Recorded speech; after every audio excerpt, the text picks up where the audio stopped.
界各地的莲友们，大家好，南无阿弥陀佛。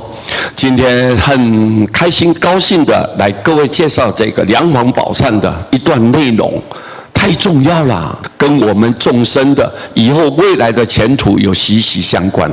那么我们知道梁皇宝忏是智公禅师嘛，他为了要超度超拔这个梁武帝的皇后，因为他堕落在蟒蛇。他为什么会堕落蟒蛇呢？嗔恨心太重，报复心太强。对于这些爱妃啦，梁皇帝的爱妃呢，他一看不顺眼，你没有服从他，他就马上采取报复的行动，设计很多计谋用很多心思把对方陷害，甚至把他杀掉，因为他满怀着仇恨心、嗔恨的人，他堕落了。他出生在一个大蟒蛇，智公禅师不忍心嘛，一个皇后现在堕落到畜生道，因此他就号召全国的这些诸山长老、高僧大德、有修有正、有德有恨的这些所有的出家僧人呢，大和尚，大家在一起，怎么样能够把它洗刷掉，把这个蛇这个嗔恨心能够把它改变，让它好好转世投胎到好的地方去。就智公禅师用这么大的爱心、菩萨心肠来要救度这一个皇后西氏夫人呢，为了救度她，智公禅师是何等人物啊！各位，我告诉你，他就是观世音菩萨来化身的。他有大神通，有大正量，所以他是观音菩萨的再来人。那他告诉我们，人生世间人生在这个世间我们投胎转世在这个人世间，多病短命啊！为什么有这么多的生病这么多的病魔在纠缠各位为什么受到这个病的这种痛苦？为什么还有短命呢？命很短有的出生没有多久就死了，有的7、8岁、5、6岁就走了，有的年轻，你看11、12岁，你看去游泳溺毙在海里面各位，你看车祸，你看20来岁不小心车祸死了，短命。多病短命，为什么？种种这些痛苦不可具说，没有办法。这些痛苦是从怎么讲呢？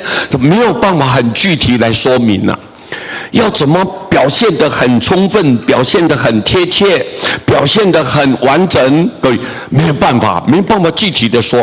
但是皆由三业构造所得，都是由三业来的。三业，身口意，你的身。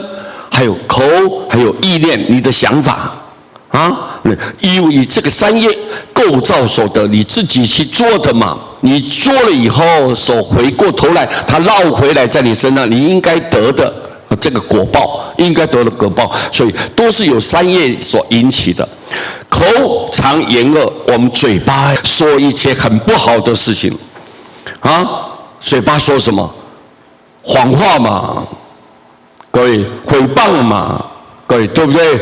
说那些不三不四的那些话，让人家堕落了让人家丧失志气的人，这些话，各位你看而且是欺骗的话，黑的讲成白的这种蒙骗的话，口常言恶，心常念恶，心就是你的意念，经常念恶，就是想那些我要贪心，我要嗔恨，我要计较，我要痴心梦想的，那脱离现实的环境，那种不切实际的东西，就胡思乱想，这样胡思乱想。